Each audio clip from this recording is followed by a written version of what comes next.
Hey guys, welcome to Feature Junkie. My name's Ed, and thank you guys for joining me today. If this is your first time here, well, welcome. This is Feature Junkie, where we talk all things movies, TV shows, streaming, all that great stuff. And today we're going to be talking about the new movie, Black Panther: Wakanda Forever, directed by Ryan Coogler, starring Letitia Wright, Lupita Nyong'o, Danai Gurira, Winston Duke, Tenoch Huerta, and Angela Bassett.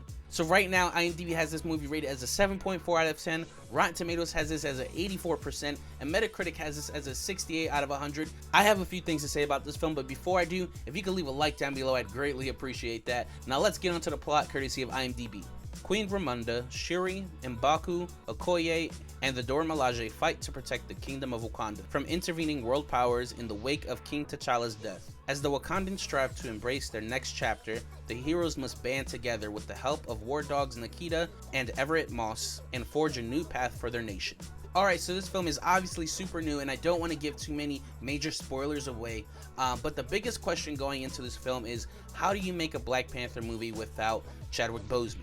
It was said that Ryan Coogler actually finished the entire writing process of the film and was ready to get into production until, unfortunately, out of nowhere, Chadwick Boseman passed away due to his long-fought battle with cancer. So without question, it was a huge undertaking for Ryan Coogler to take that script out the window and start over again, because obviously you just have to address the situation that happened with Chadwick Boseman. And the question again is, how do you make a Black Panther movie without Black Panther?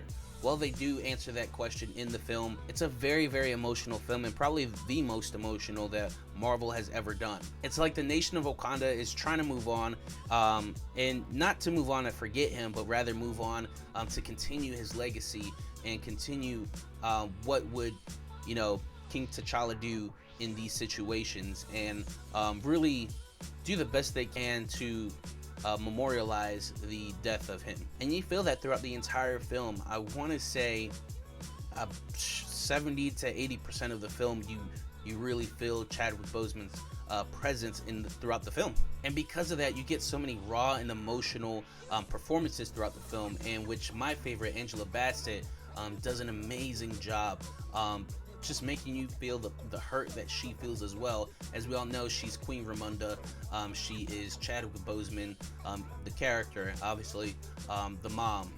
So she's having to deal with, her husband just died, and then now her son has died. And you see this snippet in the trailers where she's talking to, the world powers, and she's saying, my entire family is gone. Have I not given enough?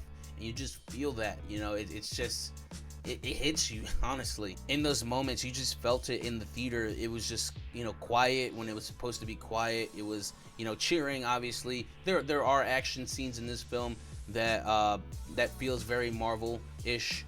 So they definitely wanted to put that in there. It is there. And they're really cool, honestly. Some parts, to me, it kind of felt like a little bit pushed in there, but I understand why they had to do that. But going back to the performances, you have Angela Bassett, she just killed it in that role.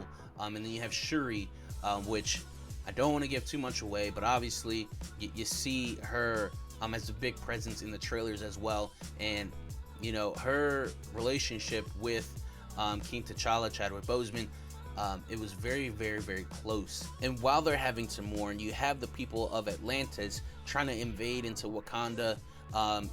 Very, very powerful performances by Namor as well. And the camera shots underwater, just everything, it was just so beautiful. Everything just felt like it fit the story of what it was supposed to be. For sure, this is my favorite Phase 4 project that has come out so far. And the big part of it, they do forward the story of Black Panther into the MCU. So you have that element in there.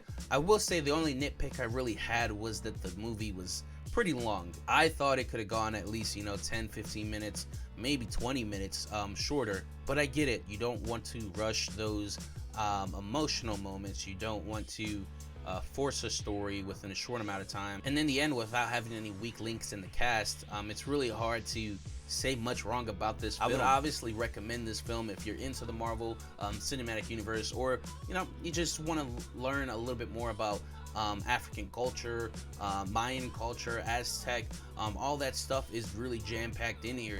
I would like to believe, if Chadwick Boseman was here today, he'd be very proud of where this movie actually went. Ryan Coogler does an amazing job in this film.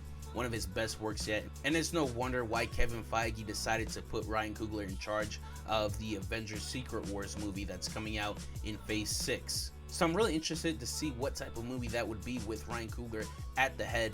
But as far as this movie ahead of us, I would obviously recommend this film. I'm going to be seeing it again tonight, and I can't wait for you guys to see it yourselves. And I want to know your thoughts and opinions are of this film. If you're watching it, if you're not, whatever they are, leave those thoughts in the comments down below. And if you haven't already, please like this video, subscribe, hit that notification icon down below so you know when I'm going live or dropping new content. And I want to thank you guys so much for joining me here today on Feature Junkie.